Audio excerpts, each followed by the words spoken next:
بسم اللہ الرحمن الرحیم۔ ایک گمراہ فرقہ ہے وہابیہ یا نجدیہ۔ یہ فرقہ محمد بن عبد الوہاب نجدی تمیمی کی طرف منسوب ہے۔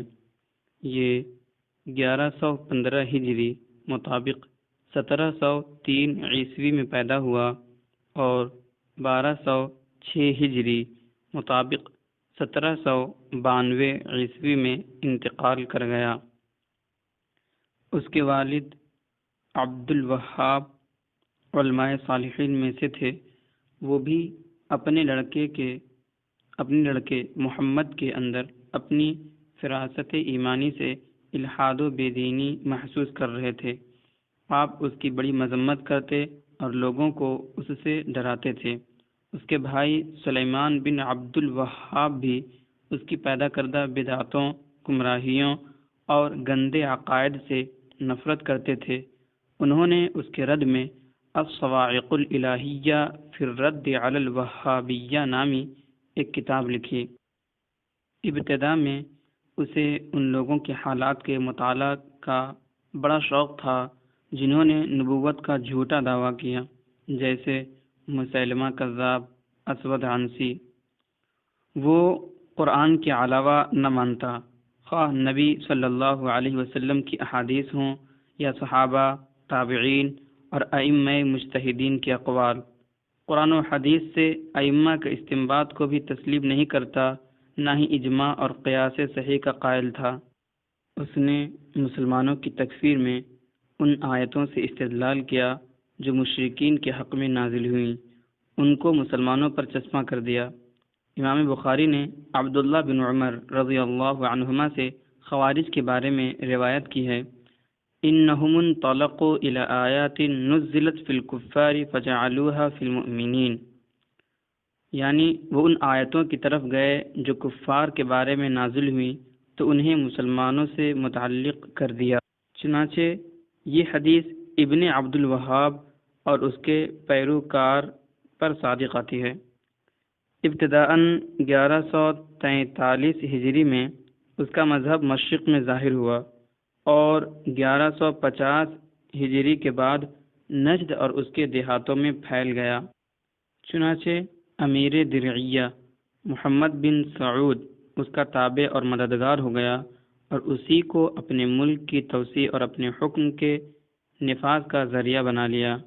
وہ دیہاتیوں کے پاس جاتا اور ان سے کہتا، میں تمہیں دین کی طرف بلاتا ہوں اور روئے زمین پر جتنے انسان ہیں سب کے سب مشرک ہیں، جس نے کسی مشرک کو قتل کیا اس کے لیے جنت ہے۔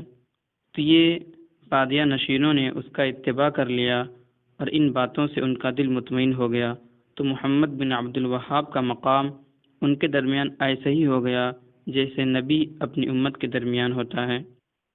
محمد بن عبد الوہاب درعیہ کی جامع مسجد میں جمعہ کے دن خطبہ دیتا تو اپنی ہر خطبہ میں کہتا تھا، جس نے نبی کو وسیلہ بنایا وہ کافر ہے۔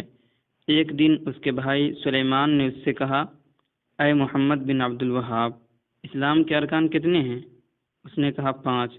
تو سلیمان نے کہا کہ تم نے تو 6 بنا دیے، اور چھٹا رکن یہ ہے کہ جس نے تیرا اتباع نہ کیا وہ مسلمان نہیں ہے۔ یہ تیرے نزدیک اسلام کا چھٹا رکن ہے۔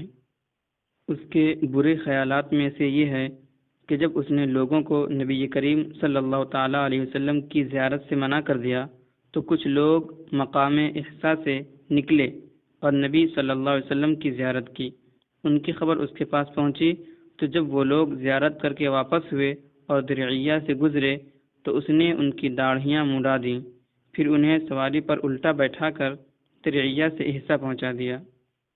وہ نبی صلی اللہ علیہ وسلم پر درود بھیجنے سے منع کرتا تھا، درود سننے سے اذیت محسوس کرتا تھا، شب جمعہ درود بھیجنے اور میناروں پر بلند آواز سے درود پڑھنے سے روکتا تھا، اور جو ایسا کرتا اسے سخت سزا دیتا تھا۔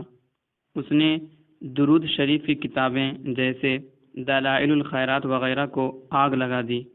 وہ اپنے ماننے والوں کو فقہ، تفسیر اور حدیث کی کتابوں کے مطالعہ سے منع کرتا تھا۔ ان میں سے بہت سی کتابیں اس نے جلا ڈالیں۔ نبی کریم صلی اللہ تعالیٰ علیہ وسلم نے ان خوارج کے بارے میں بہت سی احادیث میں خبر دی ہے۔ یہ احادیث علامات نبوت سے ہیں، کیونکہ ان میں غیب کی خبریں ہیں، اور یہ سب حدیثیں صحیح ہیں۔ ایک حدیث میں ہے: یخرج ناس من قبل المشرق ويقرؤون القرآن لا يجاوز تراقيهم يمرقون من الدين كما يمرق السهم من الرمية لا يعودون فيه حتى يعود السهم إلى فوقه سيماهم التحلیق، یعنی کچھ لوگ مشرق کی جانب سے نکلیں گے اور قرآن کی تلاوت کریں گے جو ان کے حلق سے نیچے نہ اترے گا۔ وہ لوگ دین سے ایسے نکل جائیں گے جیسے تیر شکار کو چھید کر نکل جاتا ہے، پھر وہ دین میں واپس نہ پلٹیں گے حتیٰ کہ تیر تانت کی طرف پلٹے۔ ان کی علامت سر منڈانا ہے۔ رسول اللہ صلی اللہ تعالی وسلم کے قول میں سیماہم التحلیق، ان کی علامت سر منڈانا ہے، اس قوم پر نص ہے جو مشرق سے نکلی اور ابن عبد الوہاب کے ایجاد کردہ دین کے تابع ہوئی، اس لیے کہ وہ لوگ اپنا اتباع کرنے والوں کو سر منڈانے کا حکم دیتے تھے اور اتباع کر لینے کے بعد اس کو اپنی مجلس سے اٹھنے نہ دیتے جب تک کہ اس کا سر نہ مونڈ دیتے۔ علامہ سید علوی بن احمد نے اس فرقے کے رد میں جلاء الظلام علی النجد الذی اضل العوام لکھی ہے۔ اس میں وہ حدیث ذکر کی جو وادی بنی حنیفہ سے فتنہ کے نکلنے کی خبر دیتی ہے۔ اس کے بعد فرمایا کہ اس سے زیادہ صریح اور واضح یہ ہے کہ یہ فریب خوردہ شخص یعنی محمد بن عبد الوہاب بنی تمیم سے ہے، تو اس بات کا احتمال ہے کہ وہ ذوالخیسرہ تمیمی کی اولاد سے ہو۔